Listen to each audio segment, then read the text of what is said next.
بسم اللہ الرحمن الرحیم۔ سبق نمبر 14۔ سب سے پہلے قرآن کوئز کی طرف چلتے ہیں۔ قرآن پاک کی کچھ صورتیں مدنی ہیں، کچھ صورتیں مکی ہیں۔ تو مدنی صورتیں کتنی ہیں؟ 28 مکی صورتیں کتنی ہیں؟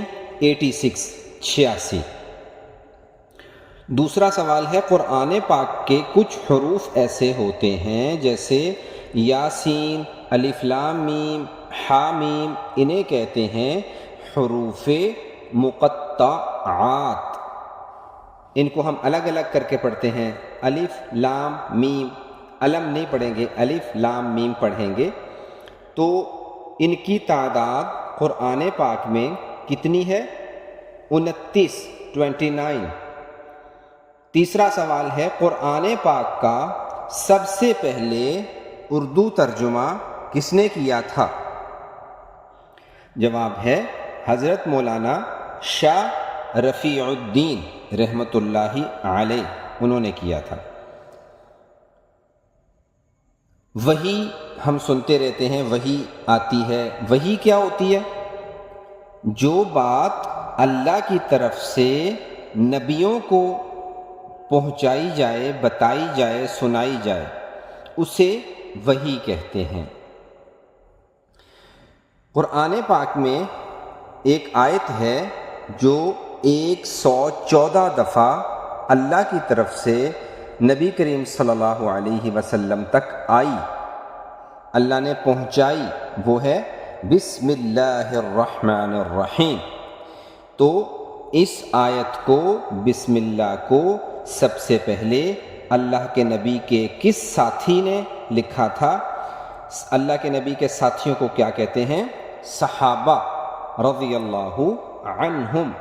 یہ دنیا کی بہترین مخلوق ہیں، نبیوں کے بعد بہترین انسان ہیں صحابہ رضی اللہ عنہم۔ تو سب سے پہلے بسم اللہ لکھی تھی حضرت خالد بن سعید رضی اللہ عنہ نے۔ قرآن پاک میں ایک نبی کا ذکر آیا ہے جو سب سے پہلے دنیا میں آئے تھے، ان کا کیا نام ہے؟ ان کا نام ہے حضرت آدم علیہ السلام۔ قرآن پاک میں 2 آیتیں ایسی ہیں جو کہ ایک ہی صورت میں ہیں، ان آیتوں کو کہا گیا اللہ کے عرش کے خزانے ہی خزانے ہیں۔ یہ 2 آیتیں، وہ 2 آیتیں کون سی ہیں، کون سی صورت میں ہیں؟ وہ ہیں سورۃ البقرہ میں، پہلی ہے آیت الکرسی اور دوسری ہے سورۃ البقرہ کی آخری 2 آیات جو آمن الرسول سے شروع ہوتی ہیں۔ آج ہم پڑھیں گے چوتھا کلمہ، پورا کریں گے اس کو۔ لا الہ الا اللہ وحدہ لا شریک لہ لہ الملک ولہ الحمد یحیی ویمیت وہو حی لا یموت۔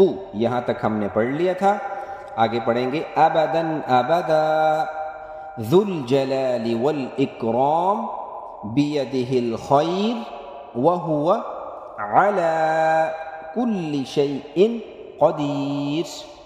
آج ہمارا چوتھا کلمہ بھی پورا ہو گیا۔ احادیث کی طرف چلیں گے۔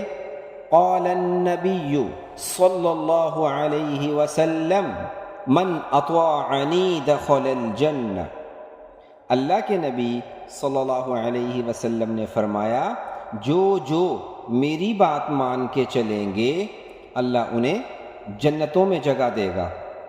قال النبی صلی اللہ علیہ وسلم لا تماری اخاک، اپنے بھائی کے ساتھ، دوست کے ساتھ، گھر والوں کے ساتھ، بہن بھائیوں کے ساتھ، اپنے کلاس فیلوز کے ساتھ جھگڑا نہ کیا کرو۔ جھگڑنے والے، لڑائی کرنے والے، فساد کرنے والے اللہ کو، اللہ کے نبی کو اچھے نہیں لگتے، اس لیے کبھی بھی جھگڑا نہیں کرنا۔ ہم نے قرات تجوید پڑھی تھی، عین 4 لیٹر، صاد ہا، اور کل پڑھا تھا سا، یہ 4 لیٹر. اگر آپ ان 4 لیٹرز کی مشق کر لیں، ان کو اچھے سے یاد کر لیں، تو آپ کو پتہ ہے کہ آپ کی قرآن پاک پڑھنے کی کتنی غلطیاں دور ہو جائیں گی؟